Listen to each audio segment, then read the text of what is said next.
আসসালামু আলাইকুম এভরিওয়ান। এতিম ছেলের ভালোবাসা 24 নম্বর পার্ট। একটা মেয়ে কণ্ঠে বলল, আপনি কি অনিক বলছেন? আমি বললাম, আমি অনিক। অপরিচিত মেয়েটা বলল, আপনার সাথে একটু কথা বলতে পারি? আমি বললাম, আমি আপনাকে চিনি না, সো আপনার সাথে কথা বলার কোনো ইচ্ছেই নেই। মেয়েটা বলল, আরে এত রেগে যাচ্ছেন কেন? কখন বললাম আমি পরিচয় দিব না? আমি বললাম, তাহলে আগে আপনার পরিচয় দেন, তারপর কথা বলবো।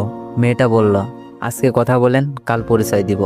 আমি বললাম, তা হবে না, আজকে পরিচয় দেন, না হলে কল কেটে দিলাম। মেয়েটা কিছুক্ষণ চুপ করেই রইল, এরপর বলল, আমার পরিচয় দিলে তো আমার সাথে কথাই বলবেন না। আমি বললাম, আগে পরিচয় দিন, তারপর ভেবে দেখব। মেয়েটা বলল, প্রমিস করেন আমার পরিচয় পাওয়ার পর কথা বলবেন?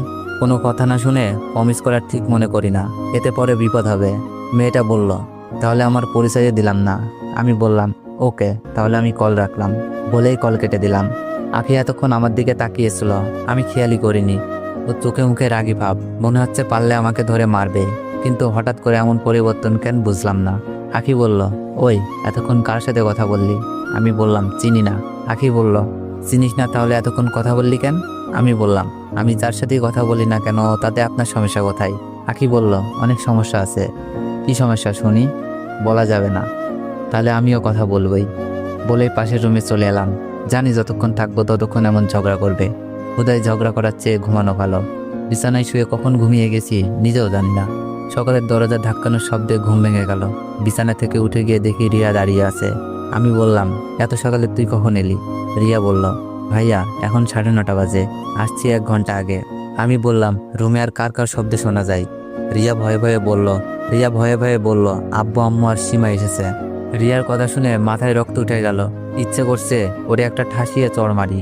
আর আমি গোষ্ঠী শুদ্ধ ডেকে এনেছে, যাদেরকে আমি দু চোখে দেখতে পারি না। এখন তারা আমার সামনে এসে ঘুরছে। ভাবলাম দরজা বন্ধ করে আর বের হব না, কিন্তু আবার আখি ম্যাডাম ডেকে গেল। দূর, ভাল লাগে না। রুম থেকে বের হয়ে আসলাম। ম্যাডাম সোফায় বসে সবার সাথে গল্প করছে। আমাকে আসতে দেখে বলল, অনেক এখানে আসো। আমি ম্যাডামের পাশে গিয়ে দাঁড়ালাম। সোফার দিকে ইঙ্গিত করে বলল, দাঁড়িয়ে কেন, বসো। আমি সোফায় বসলাম। ম্যাডাম আমার পাশে। আমার সামনে মামা মামি আর সীমা বসে আছে।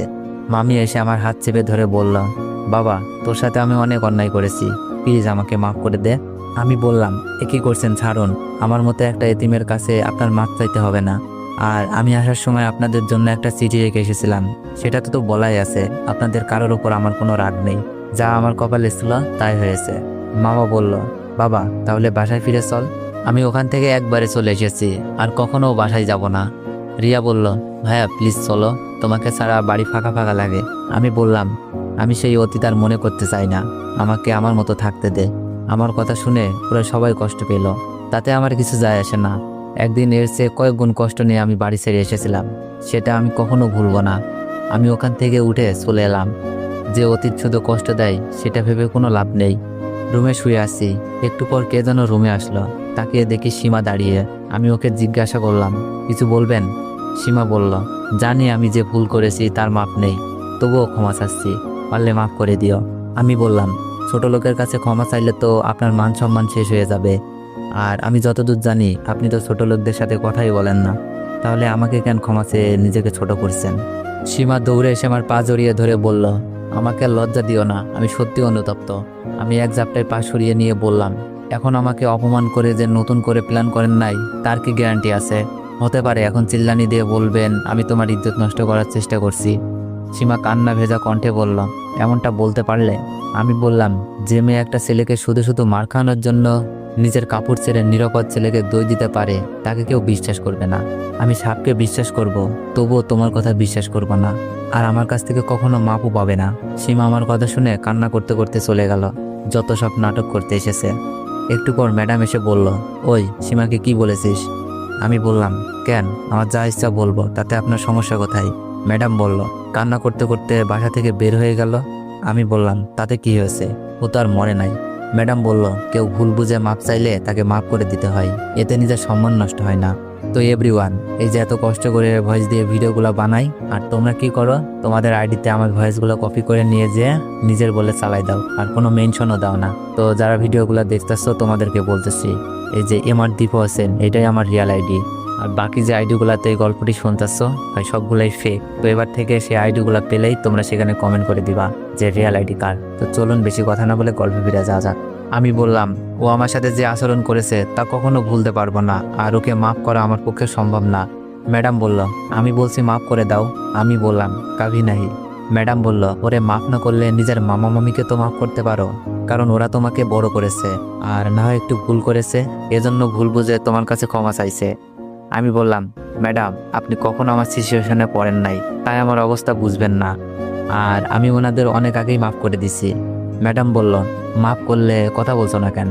আমি বললাম, আমার যখন ইচ্ছা হবে তখন বলবো, আর আপনার জ্ঞান দেওয়া হলে এখন যেতে পারেন।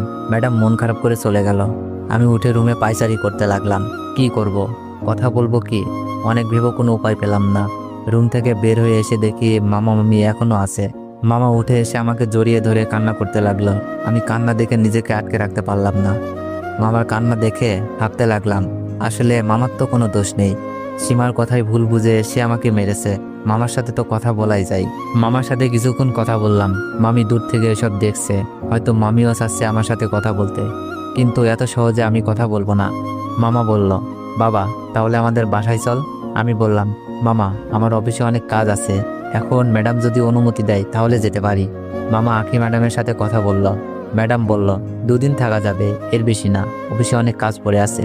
কিছুক্ষণ পর ব্যাগ নিয়ে মামার বাসায় চলে আসলাম, সাথে আখিকেও নিয়ে এসেছি। মামার বাসায় এসে দেখি সীমা সোফায় বসে টিভি দেখছে। ওরে দেখেই মেজাজটা বিগড়ে গেল।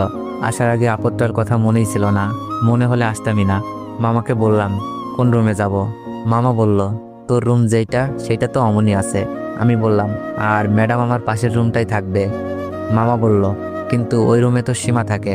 সীমা বলল, খালো আমি রিয়ার সাথে থাকবো, ওই রুমে আখি ম্যাডাম থাকবে, বলে উঠে গেল।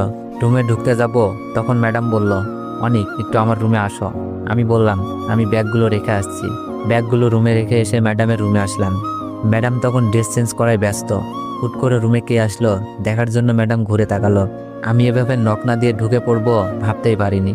নিজেকে ঢাকতে পাশে রাখা তোয়ালেটা শরীরে জড়িয়ে নিল। এরপর আমার সামনে দিয়ে হেঁটে গিয়ে দরজা আটকে দিল। আমি তখন ম্যাডামকে বললাম, ম্যাডাম দরজা আটকালেন কেন? তো এভরিওয়ান, আজকে যারা সুন্দর সুন্দর কমেন্ট করবে তাদের সবার কমেন্টেরই রিপ্লাই দেবো। তো যান যে একটু বেশি বেশি কমেন্ট করুন আর একটু বেশি বেশি কপি লিঙ্ক করে দেন। ধন্যবাদ।